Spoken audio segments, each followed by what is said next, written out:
What's wrong? I was just about to compliment you. Fine, welcome back to On the Branch. I was about to compliment you that you've been like doing pretty well. Like I know you don't do Let's Plays. You do a little bit of streaming, so you got a little bit of talent from there. But I understand it's hard to get words in against me. I just talk constantly, and you kind of got to get a feel for doing it with me because you got to fight John because I've got so much practice doing this and just saying so many words. I want to kill those guys. I don't know what it is. They just compel me to shoot them. Or rather have you shoot them, I suppose. Check our map for us. But yeah, you've been doing just fine. And plus we're playing a very difficult cooperative game that requires a lot of we're way too far north. Oh yeah, we are. Jeez. Yeah, let's go basic. No. We gotta move down. Yeah, we just basically want to plow straight south. Okay. But yeah, I you're keeping your cool. You're playing the game. Let's Plays are hard. They really are because it's a different style of conversation than streaming. I do streaming. So. Yeah, it is absolutely different. In fact, we'll make sure your Twitch channel's in the description. I believe you're allowed to link Twitch channels in descriptions. So links to something of yours are in the description. So our 8 regular viewers can go check out John's They Friend and internet stalk you. It'll be super awkward and creepy. It's great. People love it. Yeah, I stream infrequently. And then at some point, I'm getting on that VTuber trend. And also, by the way, this is Amy's first bit episode. They don't know what that means yet, and we'll get to that in a second. But they did just see me with the gamer's favorite drug, so it's starting to settle in. Anyway, first I need to bring up something else that's kind of creepy. I've been watching a lot of, we'll call them airline videos on YouTube.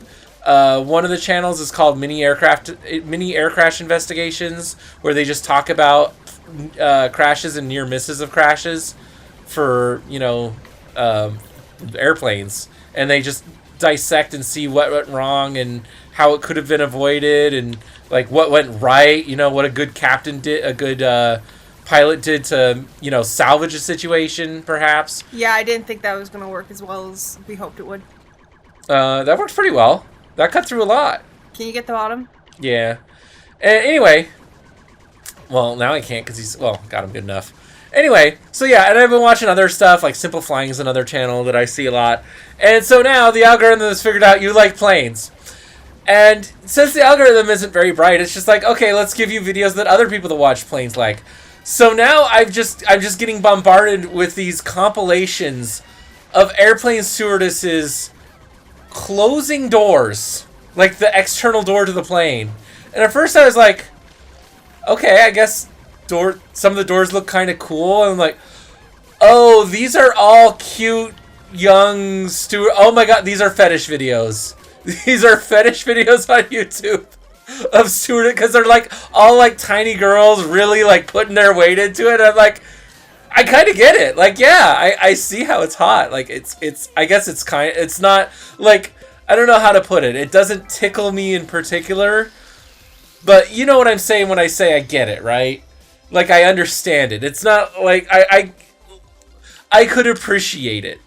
It's not like a foot fetish where I understand cerebrally, like I understand why people have a foot fetish, but I don't connect to it. Like, I can connect to this one. Oh, we never got that question mark. We'll get that when we go back. We'll get it when we go back, yeah. We want to just explore around for the rest of the episode, right? We should keep going. Yeah, okay. This is the last episode of Lovers and a Dangerous, so, yeah.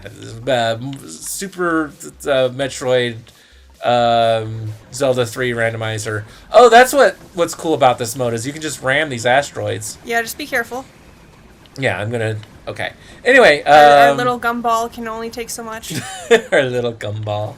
It is a gumball, you're right. That's his name! So yeah, I did the gamer's favorite drug. It's the bit episode. What is the bit episode? I guess I gotta explain to Amy as well as the usual description.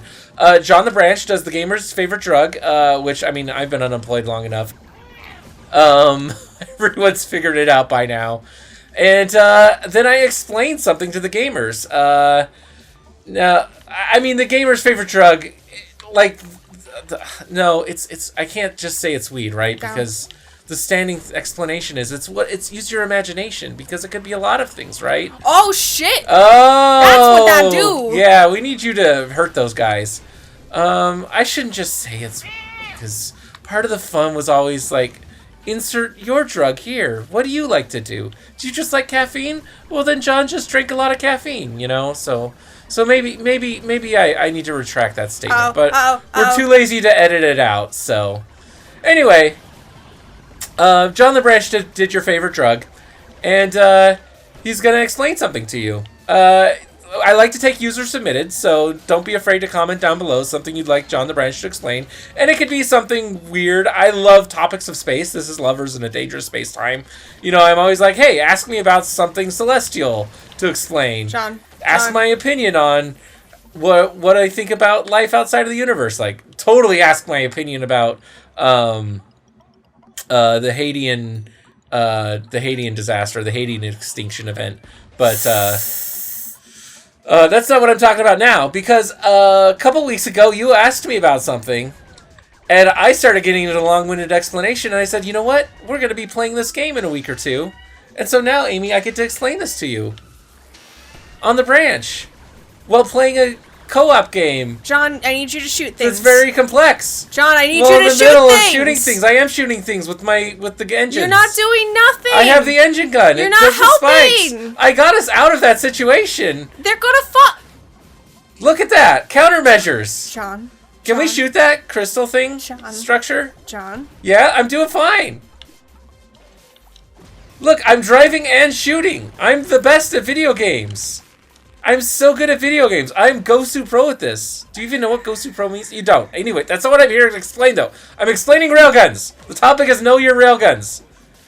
And other high relativistic weapons. Or high speed, not necessarily relativistic. Move up. Oh, that's okay. That's how we get in there. Open sesame! We're going in! Cover me. Yeah, what did the dick say to the condom? And other jokes I learned when I was 12. Okay, so I'm sorry, gamers. You think you've got it bad putting up with me like this? Amy's got me all weekend. Although I suppose I'm only like this for a few hours. So yeah, you asked about, what did you ask? How does a railgun work, I think you asked how a railgun or a linear accelerator works. Do you remember the exact question you had? I'm asking you, Amy. What? When did I ask this? When we were going to bed, when you stayed over 2 weeks ago. I don't remember half that shit. Okay, so okay, fine. Well, the topic is the different kinds of high-speed projectile accelerators. So, okay, Amy, you're gonna have to try to divert your attention because I'm gonna explain a science to you while we do this. Railguns colloquially often refer to 3 different kinds of weapons, and only one of them is truly a railgun. So the actual railgun is take 2 pieces of metal, parallel, like 2 long rods. Like think of 2 long metal rods. And what you do is you take your shot, your iron ball or whatever. Think of it as like an iron slug or an iron ball. And it is just the right width. This iron ball. Are you following me so far? I'm gonna replace this one guy. You're along with me, right? Two parallel metal rails, iron ball. Yay, we got all our friends. What the fuck is that? Oh, jeez. Move away from it. It's the spirit bomb. Move away from it. Move away from it. Yeah, it's a big old explosion. That's what it is. I guess we need to get out of here, huh? I guess I'm gonna have to explain this a little slower while I maneuver us out of here. Yeah, maybe shoot the guys in front of us because that's where we have to go. You're okay? Boy, I wish I had upgraded the engine. That would have been really nice. Well, eventually that explosion's got to stop, right? I'm moving. Need you to shoot that door. Oh no! Must go faster. Must go faster. Go. This is like the end of Independence Day. I assume the explosion stops once we get out. Yeah. Okay. Yes, it does. Okay. This buddy. Can I intercept that? No, I cannot. Ow.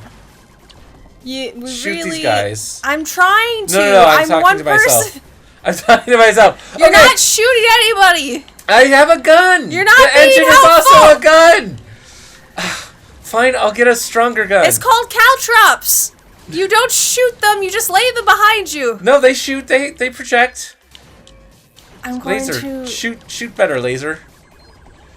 turn on the Yamato.